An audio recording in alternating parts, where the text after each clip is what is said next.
Whoa. That's got some juice, Kai. Yeah, you know, it gets me to Hokipa back and forth pretty quick.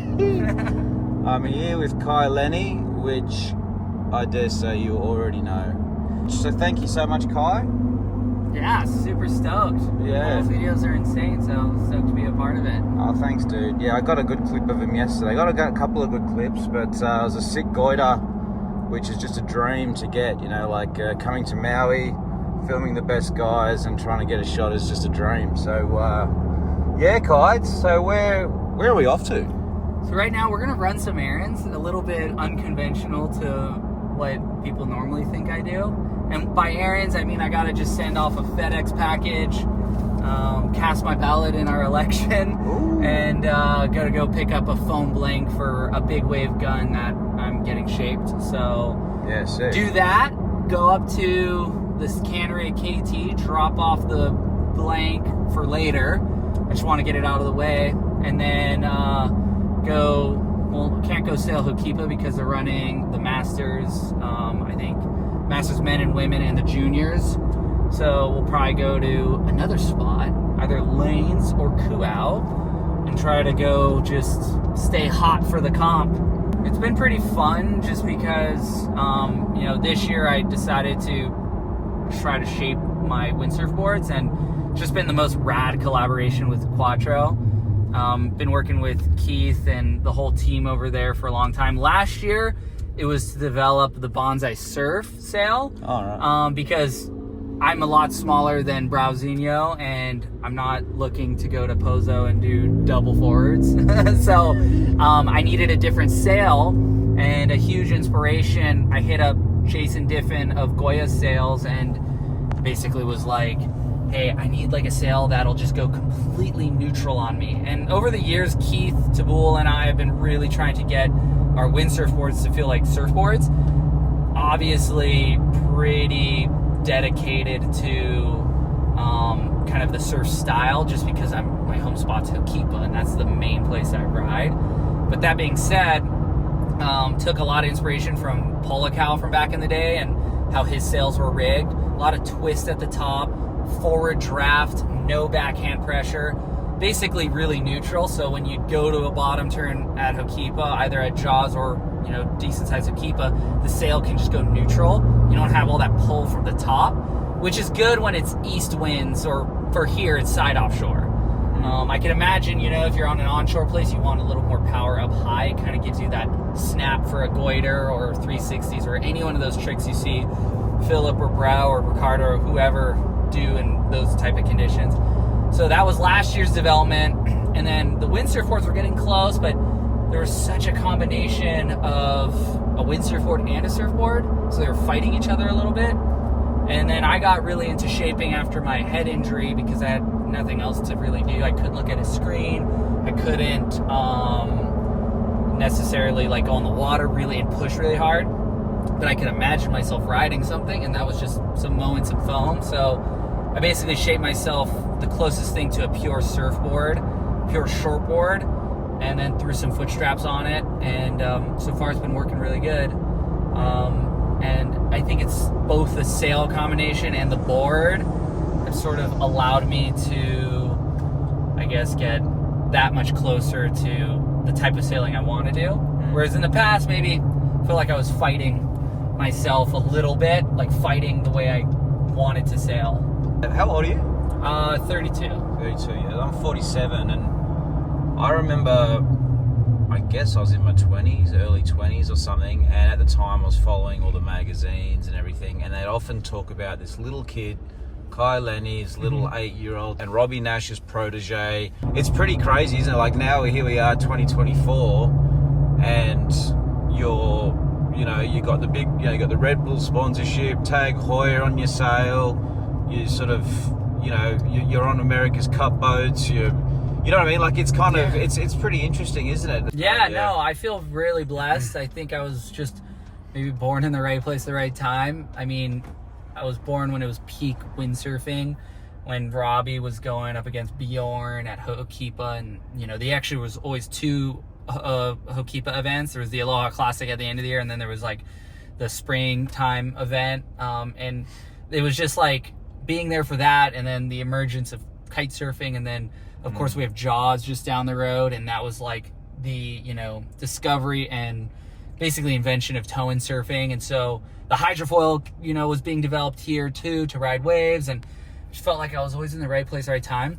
It's almost it's the best place in the world to live for sure, and to be a professional athlete, because at any given time you can do any sport. Like in one day I could do 5 sports in a row if I wanted. It's a little unsustainable though, because I'll just drive myself to the ground. And before being married and having kids, I often was like just chronically tired, and I think it actually affected how good I could get, because I was just like in the water all day every day and didn't give myself enough time to recover. But now I have, you know, daddy responsibilities, and that's the best recovery time, because I just get to play and be with my kids. So all that being said, it's funny because I've always had the hardest time sticking to one thing. So I think it sort of makes me a jack of all trades and maybe a master of none. But every time this Aloha Classic comes around, you know, it's always been a dream to win this event. And, you know, I've been close in the past here and there, but pretty hard to go up against, you know, Brauzinho and Morgan and Bant. And, you know, I mean, there's much more, you know, guys that are capable of winning the event. But, you know, all that being said, it's like, I'm like, damn, I gotta just like, I don't obviously train as much as those guys, because I'm just like whisked away to ride a big wave here and then go surf there and stand up paddle here, and which is cool too. By calling yourself a jack of all trades, you're being pretty, being quite humble about that, I think, Kai. But I hear what you say. The cool thing is all the sports, like feed one another, and that's the benefit. Like if there's no wind and I just go surfing, it translates to my windsurfing. And then if I go windsurfing, that translates to my big wave surfing and my comfort level riding a really big wave on a big board. It's like, oh, I'm used to riding a board this size, you know? And whereas if you're just a surfer, it's foreign to be on a rail that's 4 inches thick and, you know, a 7-foot board or above. And so that's why it's been fun getting into shaping and, you know, being able to work with Quattro to help, you know, bring those shapes to life. Because at the end of the day, I almost am riding the exact same board across every sport. And they're just scaled differently. And that makes it easier to transition between the two, or between the 5 or 6 that I do. Yeah. Just run this in real quick. Yeah, you go do your thing.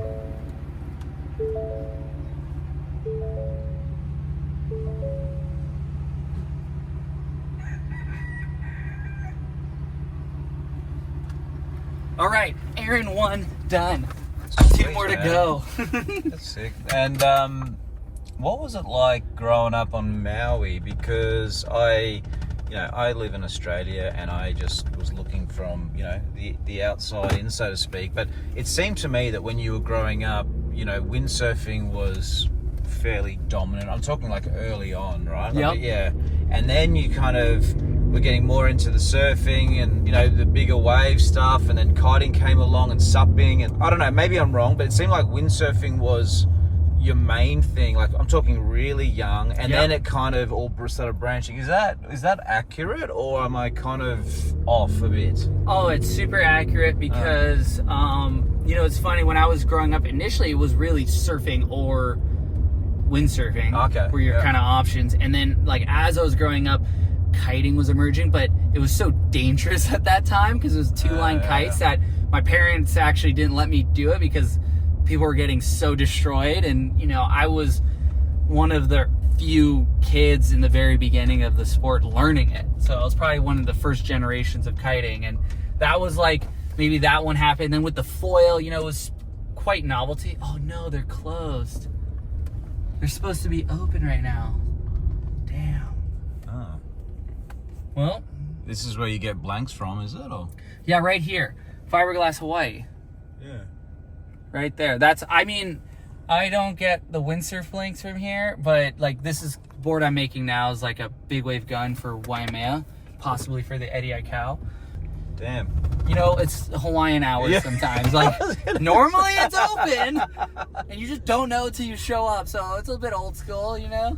Maybe they've gone down to watch the Aloha Classic. They're probably at the Aloha Classic right now, which we're going to head that way. Luckily, a trip to town on this coastline takes about 5 minutes, so we're already like well on our way. Hey, do you want to recreate a scene from Robbie Nash's most famous film, Rip? Yeah, which one?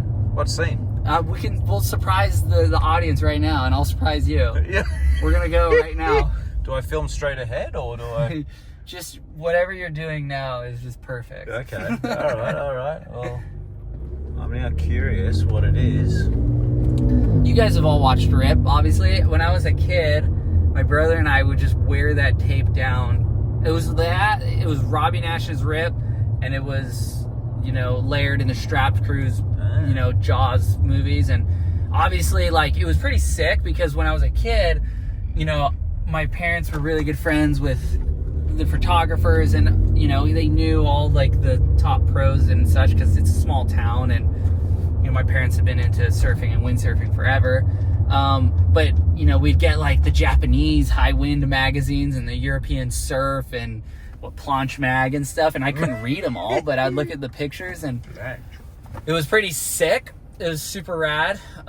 So growing up, it was like, can you imagine like being at home or, even at school, and you're just like, get to look at these videos, these magazines, and then you could go down to the beach and see the best of the best, like the guys you just watched in real life. And so I have no concept of comic book characters. I had no concept of really didn't even pay attention to like who Batman or Superman or all those guys were, because literally I had real life versions. Yeah. When you're kind of a young kid, right. You're so impressionable, and you get to see them, and you're small, so they just seem like giants. And then they're winning world championships. So like, I distinctly remember just watching the finals of the Aloha Classic, sitting on the sand and just watching like Polacao just do his signature. At the time, it was his 360 and his ultra tweaked aerials. That was like his two tricks, right? And you'd have Josh Angulo just punting the biggest straight airs, and it was right at the tail end. Robbie was just, whether he was doing the King of the Air kite surfing event or he's in the Aloha Classic, he was just like the living legend.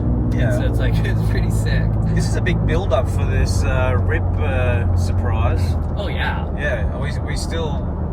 It hasn't happened yet, has it? The Nope. Rip thing. Nope, Okay. No, you'll know it. Are we going past Nash's house, are we?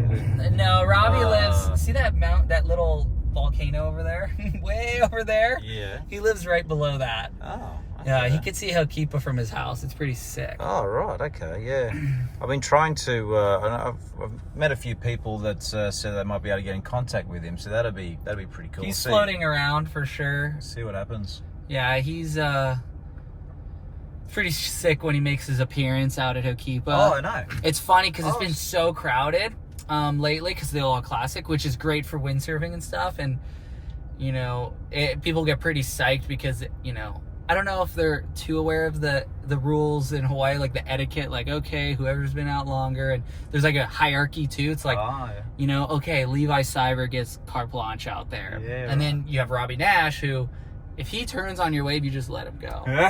And that's just like the respect thing in Hawaii. It might not apply anywhere else, but like, they're the elder statesmen. They're the... Where are you in the pecking order? I mean, I'd like to think I'm high up there because I've spent... You're under Levi. So much time, probably under Levi, I probably caught up to the hours of everyone because, I do every sport out there. And before I windsurf, I always go surfing or do, a different sport out there before. So that's kind of gives me a little bit of an advantage. Actually, talking about pecking order, one thing I was curious about was, windsurfing in Maui. Obviously, surf culture, regular surfing is a massive thing, and there's always been a little bit of a bit of a funny thing with surfing. Like, if you don't surf and you do any other sport, whether it's windsurfing, kiting, bodyboarding, you name it, it's always an us and them thing a little bit. You know what I mean? Totally. Yeah. So how did you find navigating that as a kind of all-rounder and trying to do everything versus the hardcore, surfer? Like, did they have a lot of people in your Maui world sort of come around to opening their mind up to all these things, or is it still a bit tricky with this? I don't know. Does that make sense? Totally. Yeah.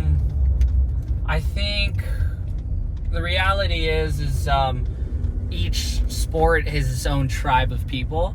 Surfing is obviously the most hardcore, and when I was growing up, it was like, if you ain't just riding a white shortboard, what are you doing? You know, and probably get bullied for it. But I just always had too much fun doing all the sports, and now the next generation is such that they kind of do every sport now. You know, like they wing, they foil, they, you know. Sorry to butt in, but I think I know where we're going. Do you guys remember? I remember this.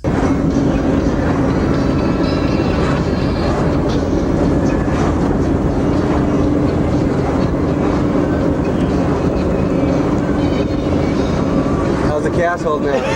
I got $3 for lunch. You didn't hear that. What do you want? Can I have 2 chilitos, a chicken 7-layer burrito, 4 tacos, and 2 medium Cokes, please? There's 10.67. The stash. 25, 35, 45.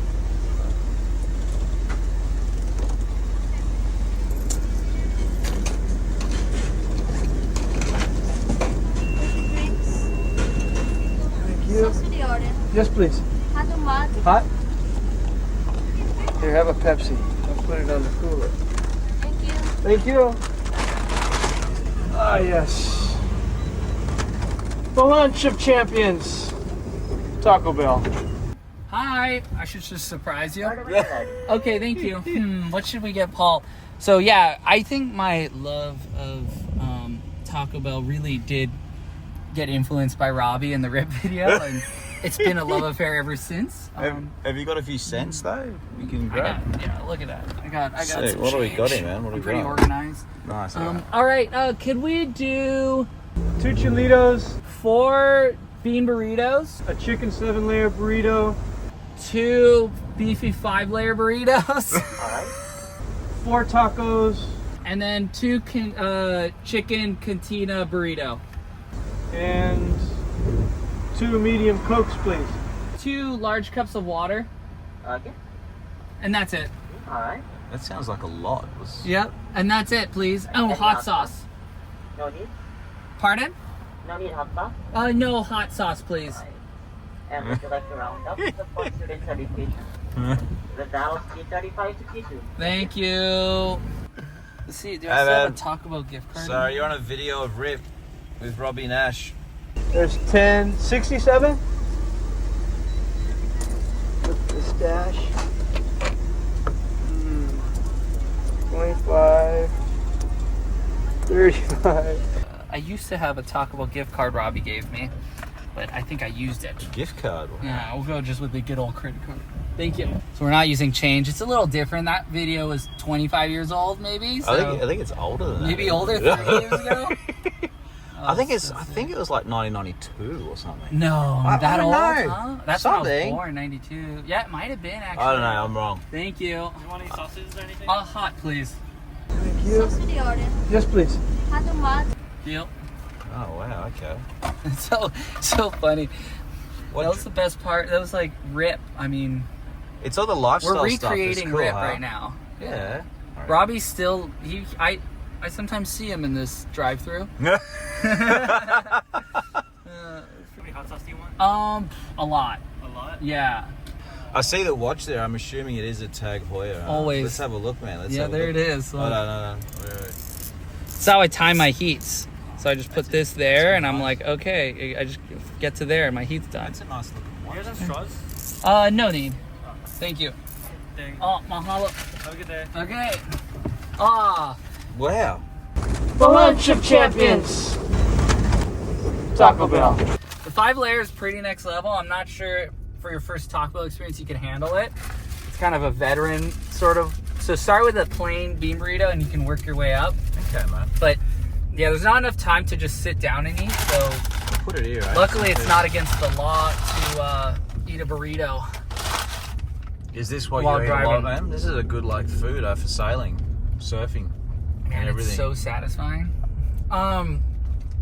Yeah, I don't know. I don't eat here that much, honestly. But Are you you, know, you're a healthy eater? Like you generally, yeah. I mean, it's so funny because like everyone needs a little bit of like fast food in their life, I think. But growing up here on Maui, it's like between my parents and my wife, and how we eat locally grown, and the local beef, and over when I was growing up, either fishing or now we have friends that like get me fish or get all this stuff. So everything we're eating is like as healthy as you could possibly get. Yeah, I mean, yeah. I grew up drinking out of the hose directly after a windsurf session because the water is directly funneled from the Iao Valley, which is one of the wettest places on planet Earth. So we have just like abundance of incredible food here. And the restaurants are insane.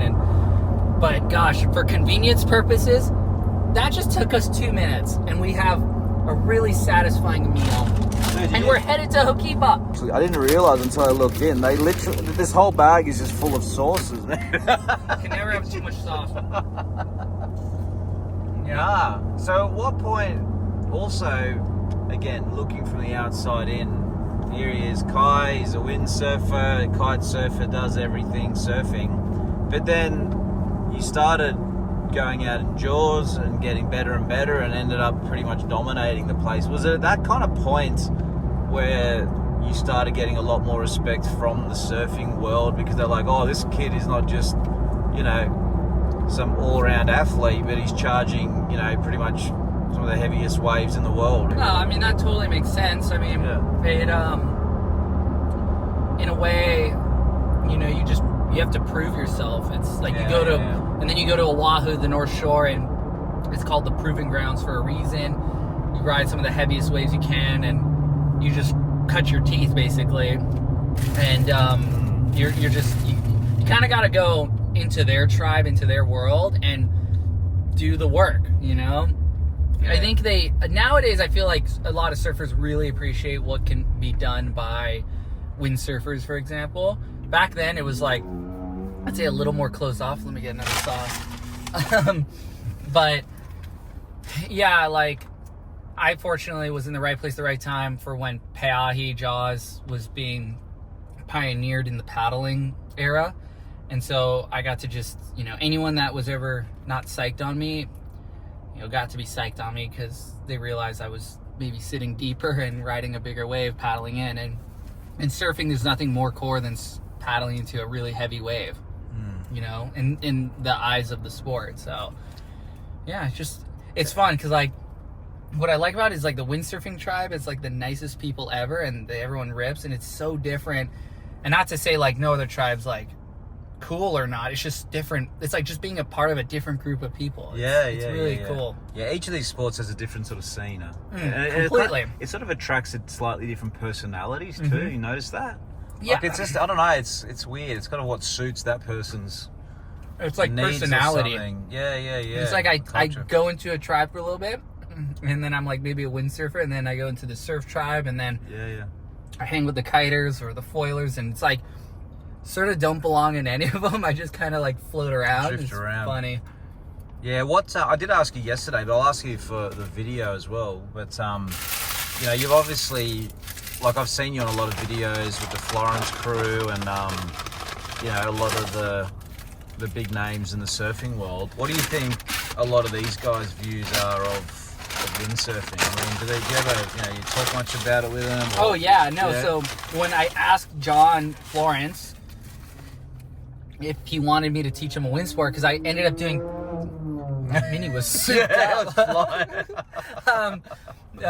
People love their cars around here, even if they're just Maui cruisers, clankers. But no, John, I ended up doing some phantom foil sailing with him, and we went from Oahu to Kauai and Kauai back, and that boat's meant for like San Francisco Bay. It's not meant for open ocean travel. So we ended up breaking the boat a little bit, but in that time, that 9.5 hours that we were together in each direction, and I've spent more time in that talking about like his love for sailing and his love for surfing. I'm like, you do realize there's a sport that exists in between. It's called windsurfing. And I'm like, and I get it. If I grew up on Oahu, and you grew up on the North Shore, it'd be hard to like get into windsurfing because while the windsurfing can get good at like backyards, for example, it's extremely fickle and you almost have to be there to score because you see the wind gets good and the waves get good and you just go, you know? Not a great place to learn to uphill though, is it? Yeah, backyard. And the winds are so offshore that you end up getting blown to Kauai, you know? Yeah. So it's like, I can understand that, but I'm like, John, you're literally the best surfer in the world and you're a really, really good sailor and you sailed the entire Pacific. In 5 minutes, you could hop on a windsurfer and have your mind blown. And, you know, I think he's quite busy still winning world championships in the surfing world. Yeah. And, you know, when I did ask him, like, what wind sport would you want to learn? I could teach you, you know, he kind of already knows how to wing, but I could teach you kiting, which might be better on Oahu, or I could teach you how to windsurf. And he's like, oh, windsurfing for sure. I think it looks crazy. Oh, sick. And so I'm like, yeah. So it's, I think as soon as John has maybe a little more time and I can convince him to come over to Maui, I bet you in about 30 minutes the guy's going to learn how to windsurf and he'll show up to Okipa and be doing his same surf antics, just holding a sail, you know? That'd be so epic. That'd be so epic to see one of those guys. Because I've grown up just thinking, like, you know, surfing, the level's so high, they're super talented, but they limit themselves. You know, in Australia, there's been plenty of times where I've seen guys just standing around complaining there's too much wind or, you know what I mean? I'm like, why'd you guys get into wind sport? But the problem is there's this thing where I just think they think you're either surfing or you just, that's it. There's nothing else, you know, there's nothing else. And I don't know, I think you have been a massive part, like huge part in actually breaking down that door of saying to people, hey, look, there's other ways you can be on the water other than just standing on a surfboard. You know what I mean? Like, yeah. Well, you were telling me that story of, you know, legendary Michael Peterson windsurfing. Oh, did you read that? No, but you told me, you were telling me about it. I sent you the link. Yeah, I didn't get to read it yet. It only goes for 2 minutes. It's super quick. And I love it. I mean, that's just some OG stuff right there. Yeah, it's super cool. And I don't know, I think he was probably literally one of the original guys that was open-minded enough to go, you know what, there's other ways to get on the water, you know? Oh, yeah. Yeah, so that's pretty cool. At the end of the day, to me, like, I like riding waves. Like, that's my favorite thing to do is ride waves. And whether that wave is like 1 foot or 100 foot, you can find some sort of fun in there.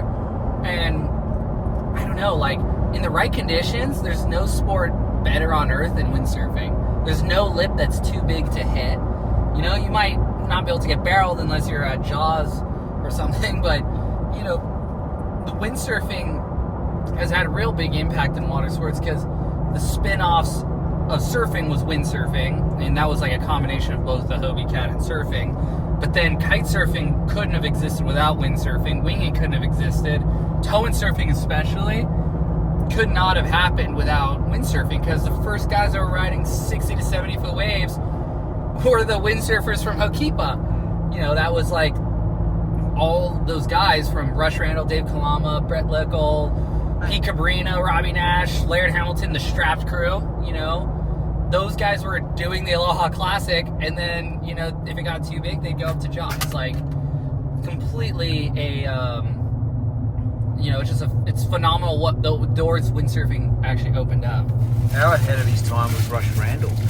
Like, Rush is still ahead of his time. Yeah, right? I think Rush is so, like, he's just so insane. I'm actually trying to drop this up. But you know what I mean, though, because when I was a kid, you know, Rush Randall's the crazy guy with some ski boots on, you know, hooked onto some board with some crazy foil and with a kite. And at Rush the time, pretty much did everything 25 years ago. Yeah. Everything we're doing now is already done. It's just the equipment's better now, you know? And you couldn't get a better first name than Rush, could you? Like Rush Randall. What a sick name. I mean, I just watched one of the old Aloha Classic videos someone uploaded.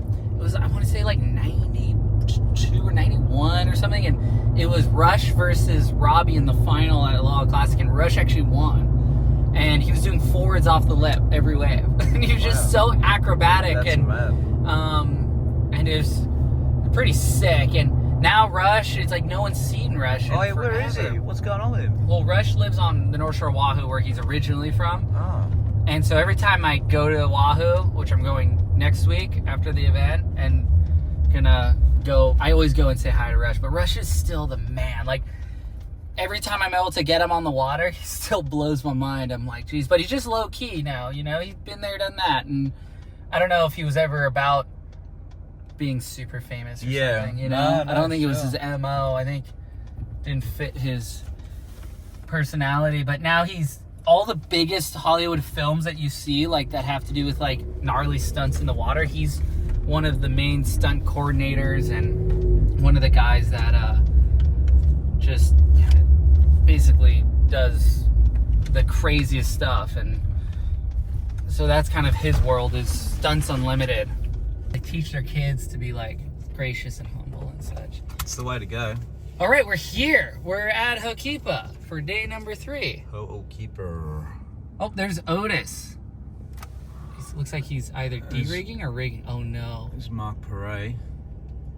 Mark is crazy because when he first showed up here, it looked like somebody from, you know, port tack onshore conditions learning how to sail Ho'okipa, which is the exact opposite. And most people kind of struggle. And I would see him here every day, rain or shine, for like 2 years. And you'd do trips here, right? But he'd be out there all the time. And then he got really gnarly, and he's like one of the best guys at Ho'okipa now. And I know, yeah. Kind of goes to show that if you just put in the time, here, you can become one of the best. And he literally put in the time. So I always like tip my hat to him because, you know, major kudos. He's really, really good. He's going out to lanes, and it's an off day, so. I don't like them. Yep. But then I went for the second one, and then I saw you ripping it up in the second one. Yeah. In the first one, sorry. Yeah, it's just a different face here, you know? It's so challenging. Yeah. But I think the whole comp's gonna be like that. Yeah. This north direction. Yeah. Very cool. Are you gonna go to lanes? Yeah. Sick, I'll probably see you down there. I'm here with Scott Sanchez. You said that you're still coaching. Yep. And like with someone at Kai's level, what can you do to help him? Oh, there's always little micro adjustments that you can make, and it's always trying something new, changing the symmetry of the body movements, everything, you know, your tactics for if there's competition, just getting more out of the equipment and always raising the bar. Is there something about Kai sailing you at the moment where you're like, oh, if you could do this, do that? I mean, is there anything top of your head you can think of? Or? Oh yeah, there's a ton of stuff. But basically, you know, this particular sport is windsurfing, and so he's made a drastic change, and he's shaping all of his own boards now. And because of that, he's bringing a lot of surfing elements into the equipment as well. Yeah, that's a good point. Yeah. The drone footage is He shot the drone. That was you? One of the biggest things is this is basically windsurfing, and this is a surfboard with a mast track. Yeah, we're going I'll to... give you all the details about secrets. Without getting away too far. This is probably one of the first times I've seen a windsurfer that just looks like a surfboard with foot straps on it, isn't it? I don't know, Kai, I was going to ask you later, but since we're talking about it, can you briefly maybe just talk about this weapon of yours? Yeah, so that was the first windsurf board that I shaped, and Quattro and Keith Bull, those guys basically sandwiched construction and made it bulletproof. And it's completely different than what you would see one of the top sailors out here riding. It's my shortboard, and that was the goal, is I wanted to be able to really have an extension of my surfing with the sail. And so I shaped a board that basically would allow me to surf with just the sail attached to the board. Typical windsurf boards have, 50-50 profile fins. The wide point is forward.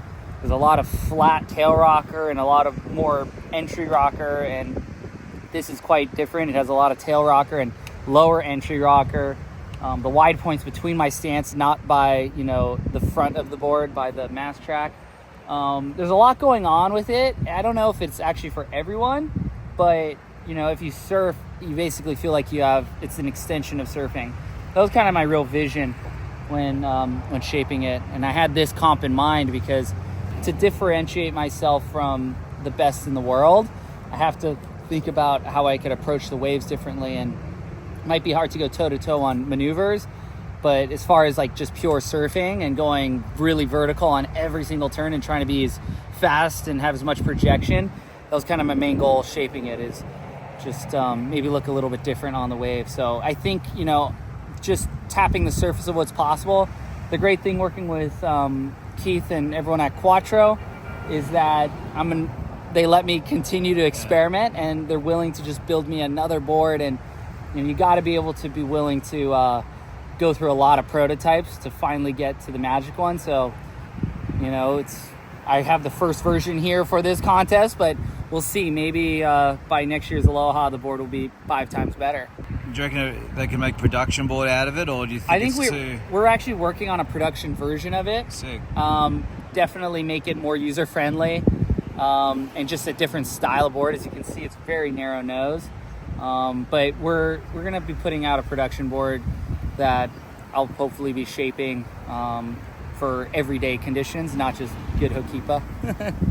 I think one of the most important things is what you can bring from other sports, and a lot of windsurfers dabble in surfing, and if they dabble a little bit more, they can bring that kind of radius into their windsurfing. But if it's only windsurfing, then you're used to using your backhand a lot, and it's a different kind of radius that's on the wave. And I think what's really exciting is, because Kai is multi-sport oriented, he'll go kiting to help his surfing. We'll do surfing to help the windsurfing. We do foiling to help the power and the bottom turn. There's so many things that complement each other. And I had a parent of an athlete that I coached a long time ago a bit, and he was asking, what should my kid do? And I said, as many sports as possible, because you're in the magic period of the acquisition of motor skills.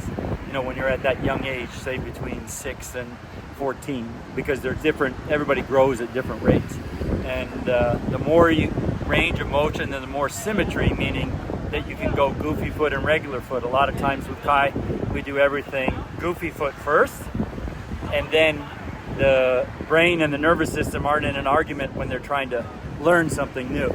You know, the brain's like, you need to do this, and the nervous system, no, I know how to do this. and then we label it as, that doesn't feel right. And when you use the least dominant side, like I had a basketball player in the NBA, we did things opposing sides. Meaning, you know, if you're right-handed, we're going to do it left-handed, and we may make some adjustments over here, and then the body's much more receptive to make that adjustment on the dominant side. Oh, so many pokies right now. I like this carrying technique. What's going on here? Teaching them how to rig.